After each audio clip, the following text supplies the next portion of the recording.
Assalamualaikum warahmatullahi wabarakatuh. Perkenalkan, saya Helsi Rafa Solehah dengan NIM 24370047. Baiklah, saya di sini akan menjelaskan tentang santun bahasa dengan mata kuliah Bahasa Indonesia. Selamat menyaksikan. Materi yang pertama yaitu sejarah bahasa Indonesia. Yang pertama yaitu bahasa Melayu kuno yang terjadi pada abad ke-7 hingga ke-15.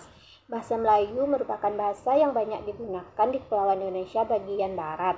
Bahasa ini menjadi penghubung di kawasan Asia Tenggara. Yang kedua yaitu pengaruh kolonialisme pada abad ke-16 hingga 20. Bahasa Melayu semakin berperan sebagai bahasa perantara antara masyarakat pribumi dan penjajah. Dan ketiga yaitu Sumpah Pemuda. Ketika para pemuda Indonesia yang berasal dari berbagai suku dan daerah di Indonesia mengikutkan Sumpah Pemuda, bahasa Indonesia ditetapkan sebagai bahasa persatuan yang akan digunakan oleh seluruh rakyat Indonesia. Yang keempat ada pasca kemerdekaan Indonesia ditetapkan sebagai bahasa negara menurut Undang-Undang Dasar 1945. Nah, materi selanjutnya yaitu tentang kedudukan dan fungsi bahasa Indonesia. Kedudukan bahasa Indonesia dibagi menjadi dua, yaitu sebagai bahasa nasional dan sebagai bahasa negara. Kedudukan bahasa Indonesia sebagai bahasa nasional memiliki beberapa kedudukan. Yang pertama yaitu lambang kebanggaan kebangsaan. Yang kedua yaitu sebagai alat pemersatu dan sebagai bahasa negara. Bahasa Indonesia memiliki beberapa kedudukan. Yang pertama sebagai bahasa resmi, yaitu bahasa Indonesia digunakan dalam semua dokumen resmi pemerintahan termasuk undang-undang dan kebijakan publik, sebagai bahasa pengantar dalam pendidikan, dan sebagai alat komunikasi dalam administrasi negara. Nah, selanjutnya yaitu fungsi bahasa Indonesia. Yang pertama memiliki fungsi komunikatif. Bahasa Indonesia digunakan sebagai alat komunikasi antar individu atau kelompok dalam masyarakat untuk menyampaikan pesan atau informasi kepada orang lain. Yang kedua yaitu fungsi ekspresif.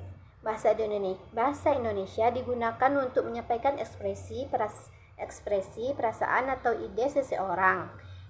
Yang ketiga yaitu fungsi informatif. Bahasa Indonesia digunakan untuk menyampaikan sebuah informasi atau pengetahuan yang dapat dilakukan dalam berbagai bentuk seperti tulisan, seperti buku, artikel, berita, atau pidato.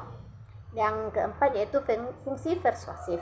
Bahasa Indonesia digunakan untuk mempengaruhi atau meyakinkan orang lain agar melakukan atau menerima suatu pendapat. Yang kelima yaitu fungsi sosial. Bahasa Indonesia berfungsi sebagai sarana untuk membangun hubungan sosial antara individu dalam masyarakat. Yang keenam, fungsi estetis. Bahasa Indonesia memiliki fungsi estetis yang dapat dilihat dalam penggunaan bahasa dalam seni seperti visi, novel, drama, atau lainnya. Yang ketujuh yaitu fungsi rekreasi. Bahasa Indonesia digunakan dalam konteks hiburan seperti dalam cerita, lelucon, atau bentuk hiburan lain. Selanjutnya yaitu ragam bahasa Indonesia. Ragam berdasarkan media, ada ragam lisan yaitu bahasa yang diucapkan secara langsung seperti percakapan sehari-hari. Yang selanjutnya ada ragam tulis, bahasa yang dituliskan seperti surat, artikel, dan laporan. Selanjutnya yaitu ada ragam berdasarkan standar. Ragam seperti ragam baku mengingatkan kaidah tata bahasa dan ejaan yang benar. Ragam tidak baku lebih santai dan tidak terikat pada aturan buku. Yang selanjutnya itu ragam berdasarkan cara pandang penutur. Ada ragam dialek, yaitu variasi bahasa yang dipengaruhi oleh daerah asal penutur. Dan ada juga ragam terpelajar, yaitu bahasa yang digunakan oleh orang-orang berpendidikan tinggi. Ada juga ragam resmi, yaitu digunakan dalam situasi resmi dan formal. Dan selanjutnya yaitu ada ragam berdasarkan topik pembicaraan. Ada ragam ilmiah yang digunakan dalam konteks akademik mengikuti struktur dan kaidah ilmiah. Ada ragam hukum, yaitu bahasa yang digunakan dalam dokumen hukum dan perundang-undangan. Selanjutnya yaitu ada ragam berdasarkan sosial. Ada ragam gaul, yaitu bahasa yang kita gunakan sehari-hari. Ada juga beragam formal digunakan dalam situasi resmi seperti pidato kenegaraan atau acara formal lainnya.